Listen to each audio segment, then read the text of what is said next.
Episode 89 of Outlander Cast is brought to you by MinuteWithMary.com. It's a place of discovering the best makeup and skincare products while uncovering your confidence as a woman.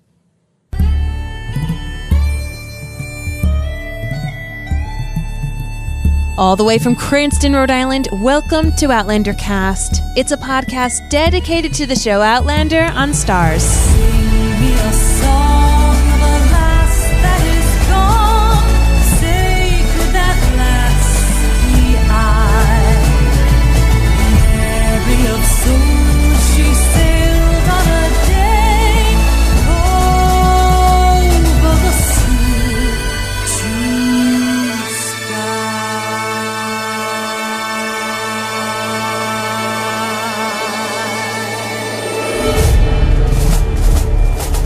Hello, everyone. Welcome back. I'm your host, Mary Larson. My name's Blake, and I still hate that neighbor.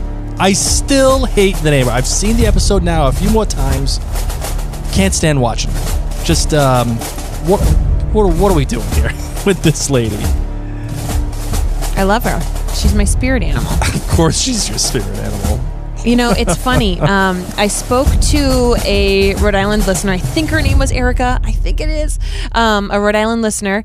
And she had said she had lived in Boston. And she said she agrees with you that Boston people would have just walked right on by.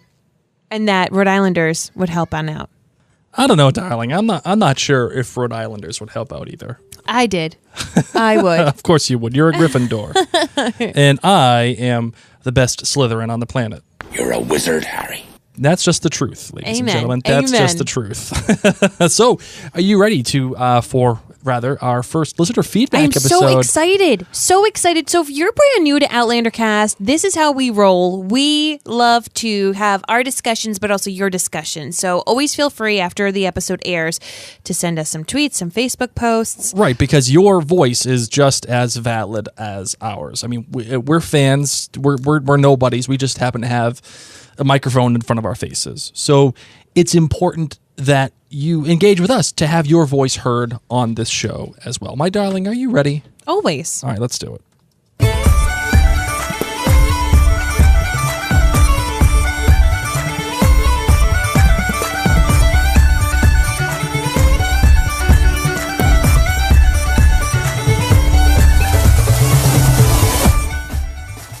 Kicking things off on Facebook, Chris Valley wrote in, just listening to the podcast now, does Blake believe BPC, meaning the Bonnie Prince, was killed at Culloden? I thought I heard him say something to the effect of, so glad Charlie got it in the head. Well, Chris, you are right. I did say that I'm so glad that Charlie got it in the head.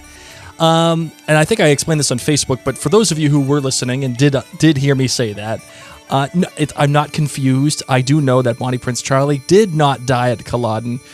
Like the "got it in the head" phrase, that's just something I think I got it from my dad. Yeah, what does it mean? When you get it in the head, like you got what was coming to you. Like, oh man, you know, who got it right in the head lately? I don't know.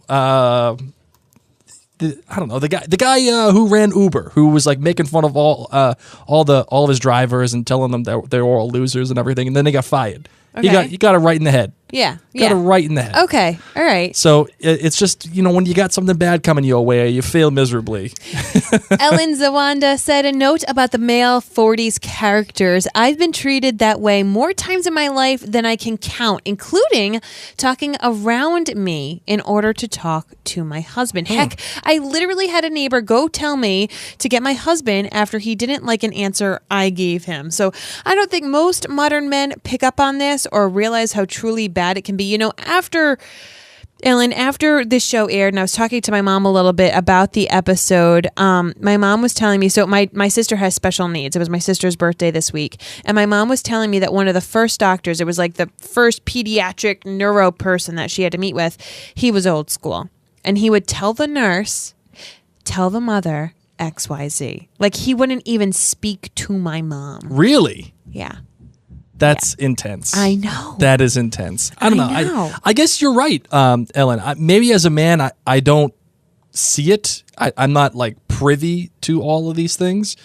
I don't know. Even then, I mean, reality in a show, I don't know. I go back and forth on it because is it an excuse to portray reality the way that it has to be portrayed, or should we make it a little bit more palatable and not so obvious for a television show? Because just because it's a television show doesn't mean it has to portray reality as reality exists, especially in the 40s. Given the somewhat enlightened culture that we have now, things have progressed where I don't think we're getting that kind of activity as much as it happened apparently in the 40s. So is reality an excuse for storytelling? Do you know what I mean?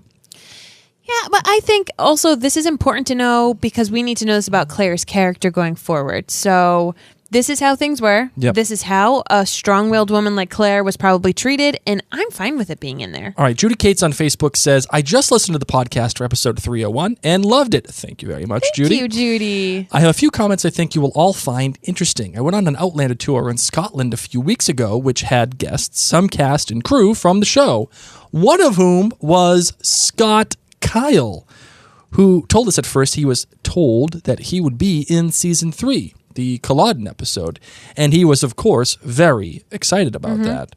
But then, a little while later, he was contacted and told that he would not be needed for season 3. Naturally, he was very disappointed, but found out that it was Diana's input that had cut him out. She said that it would not be right or consistent for Ross to fight at Culloden, because he had just made a vow with Kincaid to look after Kincaid's family after he died, which he did at Preston Pans. Diana actually called Scott to explain that to him and apologized, saying that she loved Scott's portrayal of Ross, but it wouldn't make sense to have him fight and die at Culloden. So that is a little behind-the-scenes info. I bet the Killick character was the replacement for Ross, although I would have loved to see Scott in that role. It bothered me a bit that we had not met Killick before. Just my opinion, although I see what Diana meant. I love this. I love that Diana actually explained this to Scott. That is amazing. Like made a phone call. Like Diana Gabaldon, yeah. author of Outlander, Yes. is calling Scott Kyle to be like, hey, just so you know, like this is like the deal, and I don't want you to be upset by that. That's huge. And to get this information, like I'm super excited about that because we were having that debate whether or not why they did or did not include Scott Kyle in this episode. So the fact that he was planned, and it shows that they had a plan for him, but Diana nixed it. And that's what you get when you're the author of the series. But I do agree that I would have loved to have known Kinnick a little bit more. I would agree with that one. Lynn Henderson wrote in, sorry, Blake, but I have to call out Frank on this one. In that breakfast scene, from the first moment, Frank is all wrong. Claire is trying to move on and build a future for all three of them. And then he comes in with a line about rationing during the war. And then he complains about the tea and how it's better in England. Then it's how great is England. And he even mentions the Stuarts by name. Are you fracking kidding me? Says Lynn. So say we all. So say we all. Here, Claire is trying to move forward. And it's Frank that can't let go of the past. He deserved to get that ashtray thrown at him, said Lynn. Although I feel like Frank was just trying to be funny about the tea and the bacon. The diapers. And the diapers and all that. I feel like he's just, because she clearly was like not engaging with him at all. And if you're just trying to make a conversation, then they're just trying to make a conversation. Yeah. You know what I mean? Okay. So I'm not sure if they were stuck in the past. It's just more something like, I'm not sure how much they can actually relate to each other about right now. And he is trying to find anything to talk to her about. I was cool with the diapers and the tea, but once he started to get a little snarky and thrown in the Stuarts, I was like, but remember, Frank. He got a little snarky because she flinched at him trying to touch the belly. Yes. So, and that to me is a direct response to the flinching thing, which, by the way, again, coming from Claire's perspective, I understand why she did, because she's just, in my opinion, not ready to handle all this stuff with Frank. So having him touch her belly may not be the best thing. But that doesn't excuse the fact, or it doesn't nullify the fact that Frank can't be hurt or dismayed by the fact that he can't touch the belly. Do you know what I mean? I do. He's human. He's going to be like, oh, okay, that sucks. And he's going to get pissed off by that. But she's 9 months pregnant, so he just shouldn't take everything so personally. Martha Weaver chimes in. She says, I watched the episode for a second time tonight, and a thought struck me. I know everyone is saying, poor Frank. Frank has it so rough, etc. But Frank does get something that Jamie never will. Tell me. Frank gets to hold Jamie's baby. Frank gets to raise Jamie's baby. Frank gets to give Jamie's baby his name. Frank does get an amazing thing out of all of this. He gets Brianna. Is Frank's relationship with Claire heartbreaking? Absolutely. Does Frank get to see his dream of becoming a father come true? Yes, and in a wonderful way. And this is all based on knowledge from the end of season 2 that you get from Brianna talking about her daddy and him being the only wonderful father she has ever known. Martha, wow. Right? Yeah, mic drop from Martha. That's a total mic drop. I'm just going to leave. She said it best. I'm just going to leave it like that. Good. On Instagram, Carol Connell944 said the battle scenes went too long for me since I read the book and hated to see the dead dead and dying over and over. I'm Ron Burgundy. One day I can read. One day I'll be able to read. I understand, says Karen, using the battlefield for flashbacks, but I wanted to move on to the cabin and get on with the story. This episode left me feeling sad and depressed, and I don't think I'll watch it for a second time like I usually do with the episodes. Too sad. Onward, she says. Here's the scoop 3 on Instagram. Said, finally, great for that. I don't know, Blake, you're not leaving a space in this Google Doc. It's very hard for me to read. It's very hard for me. I'm on Burgundy. Here's the scoop 3. How many times am I going to play that this episode? Way too many. I'm out of practice. Would have liked to see more of Jamie's reaction to Claire's being gone at the Stones rather than in flashes. Sam's eyes did most of his acting. Award-winning. Frank was never, ever, never this kind. Never told Claire he loved her. Period. Another Frank love fest for 3 more episodes. Oh, come on. Here's the scoop 3. That is not fair. Well, just because it's that way in the book doesn't mean it's got to be the way in the show. And yes. The mythology of the show has clearly set up Frank as someone who is sorry. Mary just knocked her basically her headphones out of commission. The show has clearly set up Frank as someone who loves Claire and loves her unbelievably. And I would understand your problem. Here's the scoop 3. If the show first established Frank as the person that you're describing, never told Claire he loved her. Frank was just this guy that was there and dismissed her. And then all of a sudden, oh my God, Claire, you're the best, blah, blah, blah, Claire. But that's not the case. In the show, and you have to accept this as it is because it is a show and not the book, that Frank is established as a character that is good, that loves her, and will really pretty much do anything for Claire to make her happy and make her feel good. As such, you have to accept that logic that Frank is a loving man.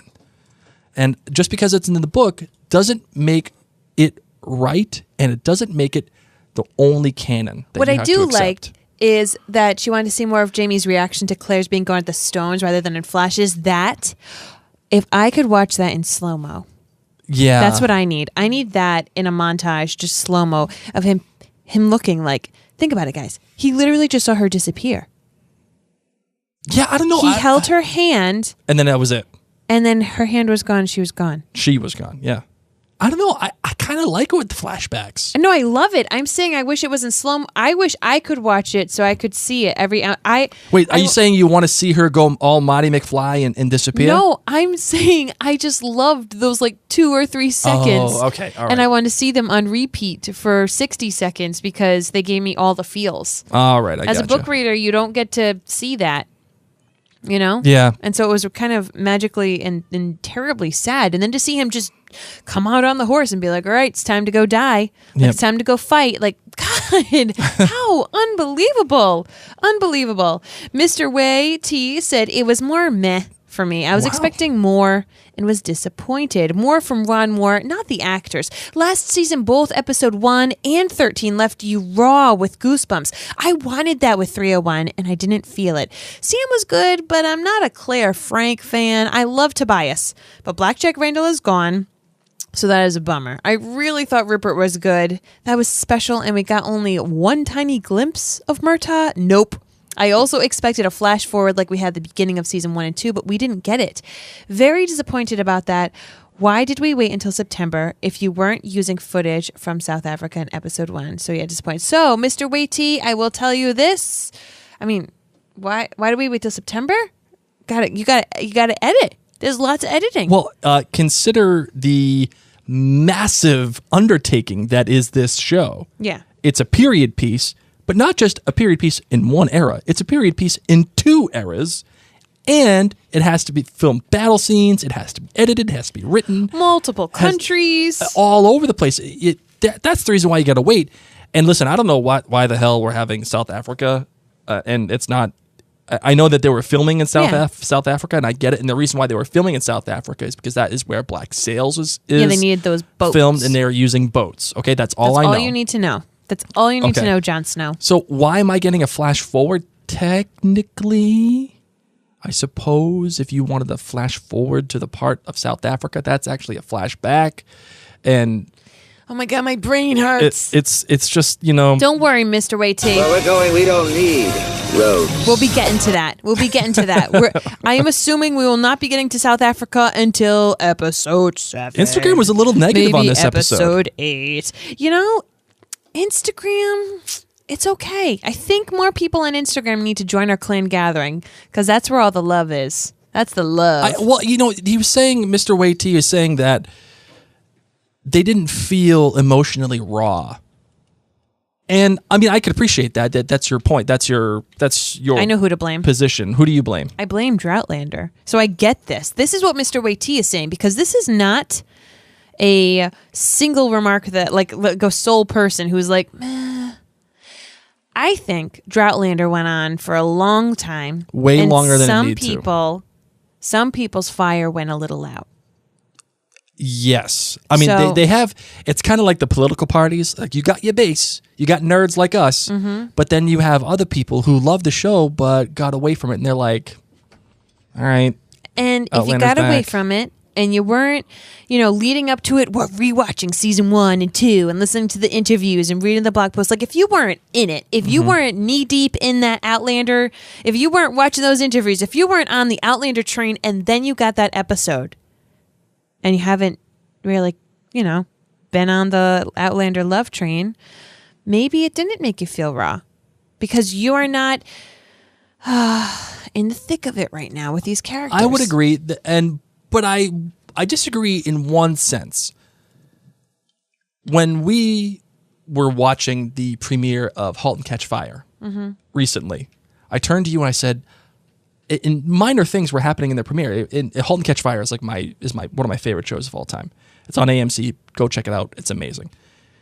But we were watching it. We were like, "Oh my God!" And nothing was really happening in the premiere. But I was saying, "This is so amazing." But let me finish. Because the characters have so much weight behind them. We have so much history with these characters. And I feel like in Outlander, seeing Rupert there, seeing Jamie and seeing Murtaugh Claire and Frank and Murtaugh, you have so much invested in them. And any time that they reunite in any way, there's so much weight given the collective history between all these characters. Yep. So I feel like even though you may have lost touch with the show potentially, that caring and that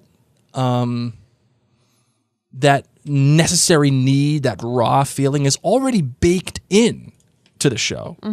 Because once you see the people come back, all of those emotions come back. All of those... It did for me. I'm just saying, I think for some people, it didn't. And that's okay. Right. Hang on to your butts. Hold on to your butts. Where's my... Welcome Thank you. to Jurassic Park. Hold on to your butts, guys, because this is a journey. So I don't know if Mr. Waitee is a book reader or not. Just hold on tight, Spider Monkey. It's okay. Angel Pay, New England writer, I'm thinking that's what any writer, said, so amazing. I was most impressed with the juxtaposition of Jamie lying in the mud, flashing back to the battle. Sam had to carry all that horror in his face with his eyes and the breathing, and also communicated his physical pain. The surreal feeling of it all was mesmerizing. Well shot and well done. These battle scenes must have taken forever to shoot. So, just even seeing that, talk about a juxtaposition. These two different comments, and that's what is so interesting. And that's why I'm trying to okay, I loved the show. You loved the show. Probably 99.9% of the people listening to this podcast loved the show. Right. But there are some people who didn't love this episode. And it's interesting to see that what you may love, some other people did not. And I cannot wait for this season because I think it's going to make a lot of people love it. All right. What did Biddy K67 say? Biddy K67 said, I loved the exchange between Rupert and Jamie's reaction after the gunshot. Ugh. Frank's tears sliding down his cheek when he handed Brianna to Claire for the first time was equally touching. These actors are so good. Yes. Loved the whole episode. Yes. Favorite was Jamie's portrayal of wanting to die and how well it kept with the book. Good job to all, even Lord Melton. But she missed Jamie saying goodbye to Murtaugh. Oh, Curry in a Hurry said, where to begin? I love that Rupert found Jamie in the field and he expresses his acceptance of Jamie's role in Dougal's death, even though he does not understand why. I love that it is Rupert who becomes the laird of the men in the farmhouse. Not sure how I feel about knowing with certainty that Jamie killed BJR. In the books, Murray's role in this is not clear. I truly appreciate how hard Frank tries to connect with Claire. I hate that the substitute Doc knocks out Claire and Brianna's birth is not 18th century style. So sad to see the bird, a bit of nature, and Claire's separated by a window. Murtaugh, not Murray. Darn, autocorrect. Oh, gosh. I'm like, what? I'm just Ron Burgundy. I'm Ron Burgundy? I'm like, Murray? Who was Murray? Yeah. Okay, I'm really... Blake, you need to take care of these before I read them. This is not me. This is just the comment. I'm saying you need to check them because I read what is written. I read what is written. Darn autocorrect and darn Mary. Anyway, just expunge anything that said Murray. I feel hope for Jamie and Claire in their ending scenes. Jamie has arrived at Lala Rock alive and in Jenny's good hands. Claire and Frank express hope for their new beginning, and it seems Claire might really be ready. But where did Brianna get the red hair? Oh, my aching heart. Already anticipating season 4. And then Riley Ritchie says, I think they show Murtaugh in the opening scene when they are panning through the dead bodies. They really focus on one body. Dark hair in a ponytail. Just my guess. Don't know for sure. Riley Ritchie, Wait, is this Riley Ritchie or Andrea Caps? I don't know. There's Riley two Ritchie names. at Andrea Caps. One of these people. Whatevs. Whoever you are. I went back and looked, I think, at what you were talking about, and it's not Murtaugh. Are you sure? I'm almost positive. Almost, but not positive. Well, I'm probably just as positive as she is that she thinks that it's Murtaugh. She said, I think. I think that it's not. Good. There you go. I hope not. I hope he comes back. I want to go back to one thing here from Oh Curry in a Hurry. Which is an amazing Instagram handle, by the way. You don't know in the books who killed Black Jack Randall? You really don't? That would drive me effing insane. You want to know something? What? He looks over and there's a crow eating his eyes. Oh, that's kind of cool. See, so it wouldn't drive you insane. Well, no, but it would still drive me nuts because I think it's better that Jamie kills Black Jack Randall. Jamie finally gets his due, his things that he needs. I mean, I don't know. I feel like you know, Jamie deserves to kill Black Jack Randall, right? Mm-hmm. Jamie deserves, and they both deserve it. They both deserve to confront each other. Black Jack Randall deserves it because he wants to do what he promised he was going to do to Jamie, which was kill him. That was his word. That was the thing he said he was going to do. Jamie wants to get back at him because of what happened at Wentworth. And I get that. And thematically, well, not thematically, but pragmatically. There you go. There we go. Pragmatically. It's good because Jamie finally gets closure. We get closure over what happened at Wentworth. We get to see Blackjack Randall get what was coming to. In other words, Blackjack Randall got it right in the head, and he deserved it. That's what I'm going to say on this. On Twitter, Brooke Margaret says, what? Got right in the head. Brooke Margaret says, you can't just give me a Murtaugh and take him away again. It's as mean as a Grey family dead of honor. And by the way, Outlander cast, you are my number one new Outlander podcast. No way! Hi-yo! Bam! Just like that. A winner! Well, Brooke Margaret, thank you so much for listening to us and having us be your number one Outlander podcast. That just makes me very happy. Jennifer Hernandez says, the scene where Jamie, otherwise known as Sam Hewen, uses a piece of Scotland or grass and soil to suffocate a redcoat is brilliant. Right. I agree. I really liked it. I know there were some people that weren't keen on it, but just like this idea of the real base, the real, I'm going to say this, but grassroots of Scotland killing this Englishman. Oh, love it. Love it. Amy 5463 said, am loving the attention to detail, which matches my OCD perfectly. Thanks, Mary and Blake. Oh, well, you're welcome. Yay. And an email we got from Dawn. Oh, we're missing one. We're missing one. Anna Spain. Yes. She says, listened to your podcast again this morning. Well, thank you very much, Anna, for listening to it multiple times. Blake, I understand that you need great character for a story, but sometimes you need a bit of plot for the next step in the story. And I agree, Anna, you just need plot. And a show, this should be a commandment of Mary and Blake's Outlander cast. Okay, we're going to have a commandment, okay? In order for you to have a good episode of Outlander, you need balance. And by balance, this is what I mean. You need good characters and character motivations, good plot so that the story does make sense and that it does go somewhere. Yeah. And you need it to be visually striking. Okay? You can have a whole bunch of character work, but it never goes anywhere. For example, like a show like Rectify, really great character work, but it's just very slow. Bloodline, same thing. Slow. Not a whole ton happens. Then you have shows that have tons of plot. Billions, for example. Oh my gosh, how many shows do you watch? I watch all of them. How? And then you need it to be visually striking. Okay, Game of Thrones, Outlander. And then but in order to have a really great show, you need balance of all three. So what I was suggesting for season 2 was that season 2 was just plot. You get plot and you get plot. Everybody gets plot. And it was visually striking, but the characters were just so lacking. And that is why the first episode of season 3 was effing credible, because it had great plot, and it was a little convenient, but it had even better characters, and it was visually striking. It had everything. It had every element. So we cannot go against the Mary and Blake commandments anymore. Okay, Outlander has to be balanced from now on. Okay, Ron. Okay. Ron, I know you're listening, but so I'm going to give him a call later. For him. Okay, Don wrote in and said, Frank, wow. With one single tear in his face, it spoke volumes. It said that he had the family that he always wanted.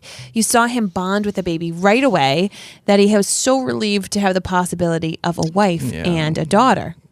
Oh, this one was from Claire. She says, number 1, regarding Ross dying off stage, you may have missed it in the noise, but Murtaugh informs Jamie on the battlefield that he'd accomplished his mission and gotten the Lallybroch men away. No battle for them. And Claire, I will admit that is something that I missed. I didn't see that. Number 2, I believe Murtaugh is dead, not because of the book, but because there is no way he wouldn't be at a wounded Jamie's side if he was not. Regarding what Blake called the over-the-top misogyny, I actually LOL'd. Blake, honey, now maybe you know how women who grew up with that BS feel. Believe me, it is not exaggerated. And she says, oh dear, I hate to burst the OBGYN prediction bubble. But in the last episode of season 2, Brianna tells Roger her mother is well, go check it out. 5, I share. When you get to say interesting, yes. 5, I share Mary's anticipatory glee at what lies ahead. But again, don't expect BJR redux. Life goes on and challenges await, but they are always different ones. And lastly, Claire says, I was wondering if you caught a Battlestar Galactica reference. Where are you? So say we all. In episode 301, Claire comes to Jamie as he is lying on the battlefield. She reaches out to touch his face and asks, are you alive? Those were the first words spoken in the pilot for Battlestar Galactica, spoken by Six on the Armistice station just as the Cylons attacked. She asked the guy who was sitting at the table, do you remember that? The Six with the red dress walks up all sultry and everything, and the guy's sitting at the table, and he's like, okay, they were meeting for like a peace agreement, and then all of a sudden, Claire, the Six sits on the desks, touches the guy's face, and says, "Are you alive?" And he's like, "Yeah." And she said, "Prove it."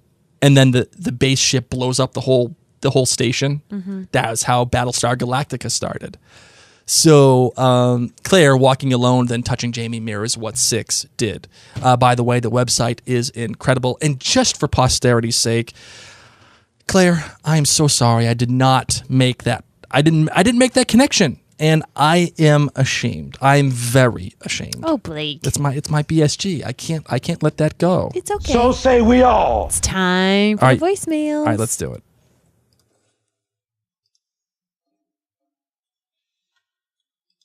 Hey, Mary and Blake, this is Donna, and I have been sitting on my hands since Tuesday because this episode, if this is any indication of how the season's going to go, it's going to be fabulous.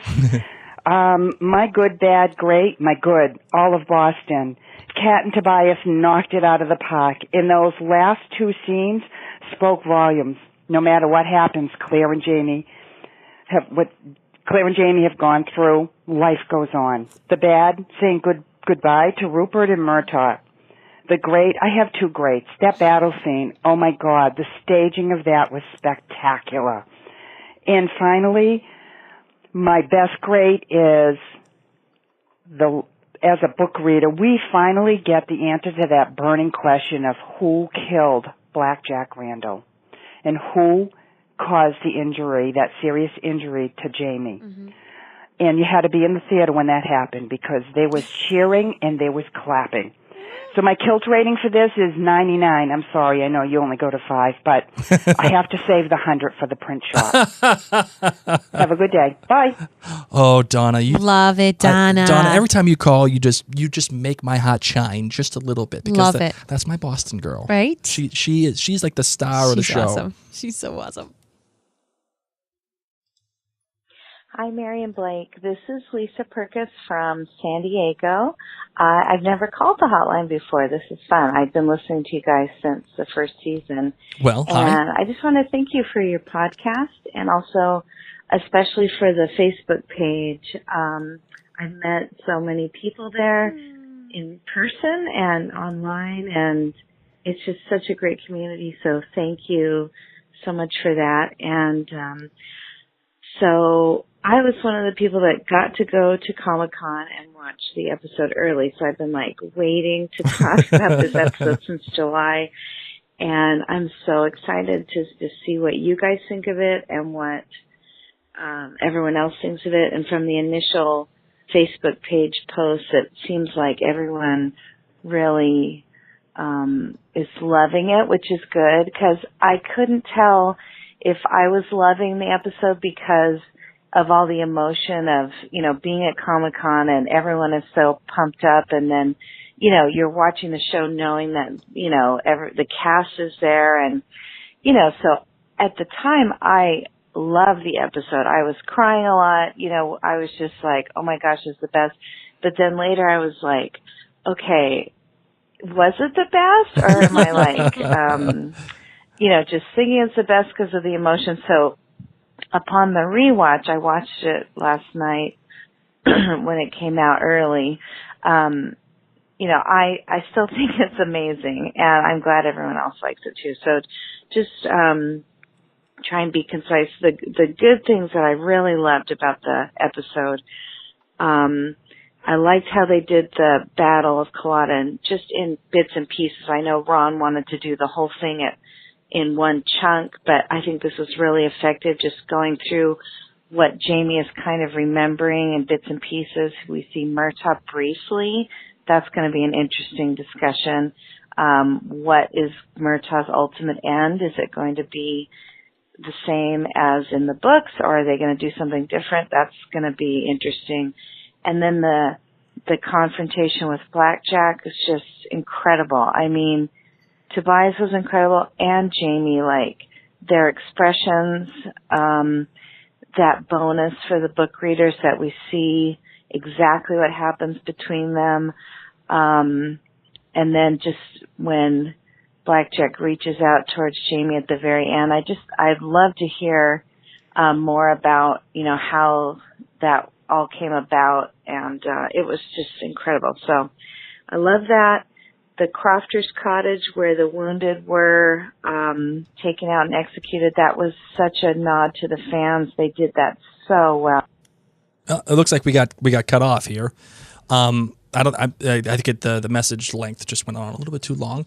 So next time when you call, Lisa, just try to keep it at around 90 seconds or so, if you could. But so many good points, but and I so love that. Many great points. I love that Bushy and Donna have been having to bite their lips, like really be quiet because they were able to see the premiere early. Right, and they've had to hold it this long.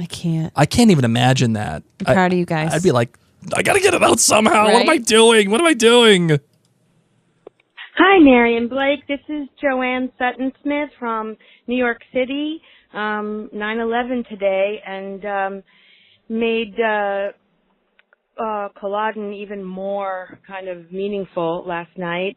I thought it was an incredible episode. Probably for me, 4.5 kilts. I thought the strengths were Sam Ewan's performance. I thought was extraordinary. Being able to do so much with eyes and a basically unmoving body and breath is an extraordinary performance. Tobias, oh my God, just the way that he just can playing both parts, extraordinary, and Katrina, obviously, for what she did. I think my challenges for the episode were sometimes it felt like the transitions were not as smooth as they have been. The flashback transitions and going back and forth in time felt a little clunky to me. And I'm not sure what everybody else felt about that because I haven't listened. But that was my only issue. So thank you for everything you're doing, and have a great week. Take care. Bye-bye. Well, thank you, Joanne. Thank you. Thanks for calling in. And I will say that I feel like there was a lot of transitions going back and forth, more than I thought they were really going to do. In fact, I thought they were just going to focus in Scotland, in which I would have been happy if they did. I'm glad we got a lot of Claire and Frank. I'm glad we got to see how the title relates to both Claire and Frank and Jamie at the same time. Yes. That they're both joining these battles with each other and for each other and for Scotland and all those things. Makes tons of sense. But regarding the transitions, I feel like they did the best that they could, meaning anytime that they transitioned, for the most part, it was always close up on somebody's face. Yeah. And then they would transition. Like it would be someone's face on one side of the picture or one end of the picture, and then they would move to the transition back in time or forward in time to another person's face on the opposite side of the frame. Yeah. You know, and just to kind of mirror it, yeah, to and, show. right. And these things are happening at the same time. Well, not at the same time, but they're happening. These lives are being paralleled, and it's a good framing device. It makes sense. It makes sense to the eye. I think that they did the best job that they could. The perfect example of this transition movement is when you see the transition from Frank laying on the couch. I'm sorry, Jamie laying in the dark, and then it transitions on one side, and then transitions to Frank on the other side in the dark, and Frank's face on the other side of the frame. It's the perfect transition, in my opinion. I love it. So I think that's that. And we got one more. Hey, it's Teddy Potter Hey, Teddy. in New Jersey. Hope you guys are well. I love the live Facebook activity along with the blog, the podcast, I mean. And I recommend everybody listen to the podcast again because the distraction of the typing and the responding kind of interfered with my Mary and Blake concentration. So that's what I recommend. Thank you. Also, I wanted to mention a couple things that I actually heard this time by listening again to the podcast. And I know that, Blake, as you know, you haven't read this book, but Jamie was a leader, considered a leader in Prince Charlie's army, and therefore many of the Highlanders knew him, respected him, deferred to him. So that's why we have a stranger named Killick caring for him and kissing his hand, which I thought was incredibly touching. And you'll see more of that as the story evolves. The other thing I wanted to mention is that Charles old under his brother, Lord Melton's supervision, so it really wasn't that much of a coincidence. And the other thing I'm going to say is that, Blake, you're not old, and therefore, people did talk like that back then with those stuffy, snooty, finishing school accents. And the misogyny was a little over the top, but clearly Ron Moore is trying to set the scene for Claire entering a world that is not a woman's world. I love the episode. I love you guys. Bye. All the All-Stars are coming out today for the voicemails. Teddy, I love it. Donna, this is great. We got Lisa chiming in here for the first time ever. This is good stuff. Thank you guys, and goodbye. Goodbye. It's my favorite part of the listener feedback episode. My favorite part. Well, you know what my favorite part is? What's that? The tweet of the week. Hi-yo.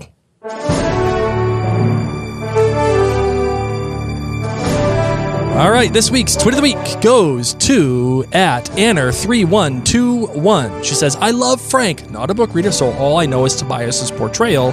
And as far as Claire knows, Jamie is dead, so why not be open to Frank? It won't be the same as with Jamie, but marriage doesn't stay the same either.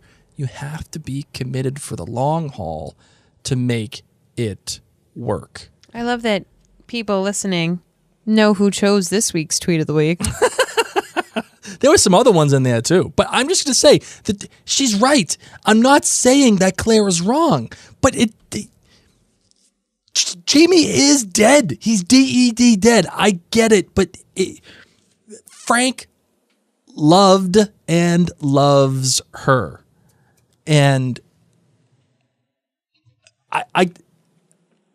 she did love Frank too. Yes.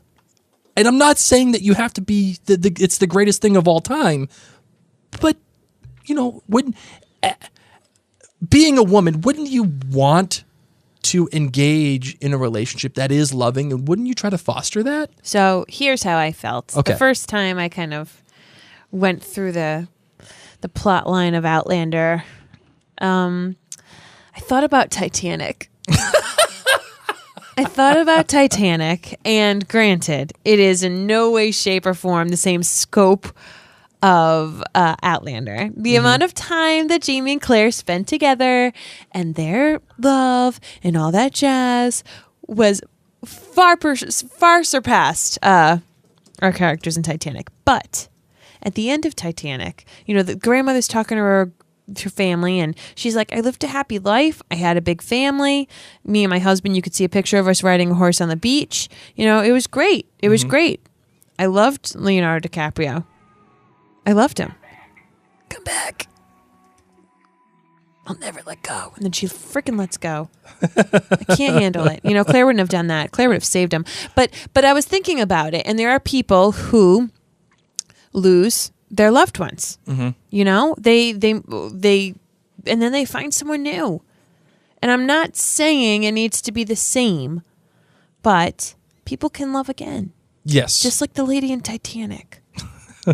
My heart will go on, and it does. Yes, it does. So it is tough. It is sad. But what we do need to remember is that Claire is pregnant, hormones, hello, and just recently lost the love of her life. So that's what's tough. Yeah. That's what's a little tough. I agree. And she comes back, and she's pregnant with somebody else. Oh, by the way, I was pregnant a second time.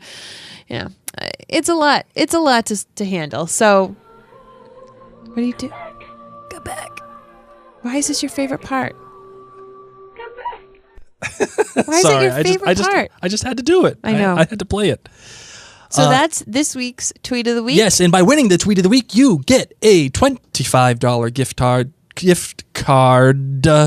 Wow. It's the first time I've been doing this in a long time. There we go. That's the reason why. Anyway, you get a $25 gift card to D. Turner Designs on Etsy, and I will put you in touch with Dawn. She is the best, and she will take care of you. Yes. So that is that. My love, we're closing it out now. We're done. Final thoughts? Anything left? I am just so excited that we get to chat with you listeners. Keep the conversations going in the clan gathering. We want to know your feedback about this episode. Don't be shy to chat with other people and to get to see all the action. And stay tuned because our Jon Snow, nothing, Blake Larson, continues to read at least the first book in the series, Outlander, but you can only get his chapter by chapter thoughts. Blake's Book Club if you become a patron. By the way, I decided I'm going to make a sound drop for Jon Snow. You know nothing, Jon Snow. I'm gonna do it from now on. Do it. We're gonna have Good. You better because I quoted enough. Next I have episode. to say it all the time because you do know nothing. I love you. From final thoughts for me. You know nothing about the future is what I mean. You know a lot of things. I love you dearly. What are your final thoughts? Are you ready for episode 2? You know nothing, Jon Snow. What is this? Wait, not that one. You know nothing, Jon Snow. There you go. That's the one, not the sex one. Not the sex one. Oh my God, go back. Let me hear what I did not rewatch this episode, I guess. You know nothing, Jon Snow. Yeah, we're not going to use that sound clip. Nope. Not appropriate. Even for an Outlander podcast. You know nothing, Jon Snow. That's the one I like. Yeah. You know nothing, Jon Snow. Oh, I like that one too. There you go. I know you people are brave. No one denies Okay, that. this is enough. This is not a Game of Thrones podcast. Okay, all right. Sorry. Final thoughts for me. My goodness. We can't have the sex, nothing, Jon Snow anymore? No. Okay. No. All right, no. good. We'll just do the other one. Final thought for me is one thing I did not mention in the last episode, which for some reason it kind of got past me, was Frank talking to the Reverend writing the letter, requesting help for research on one James, Alexander, Godzilla, Optimus Prime, Malcolm, Fraser. Mackenzie, whatever. Jamp. Yeah. He was accepting it and he was like, all right. I think that is phenomenal. I don't know if that happens in the book, and if it does or if it doesn't, I don't care. But ultimately, for the show, that is amazing. And I love that then it went to, or it came from with Jamie being asked if he wanted to write a letter to Claire. Right. And he's like, no, she's gone. And here he is writing a letter to trying to find out more about Optimus Prime. Yep. Like, love it. Oh my Optimus God. Prime. All right, let's close out the show. Let's do it.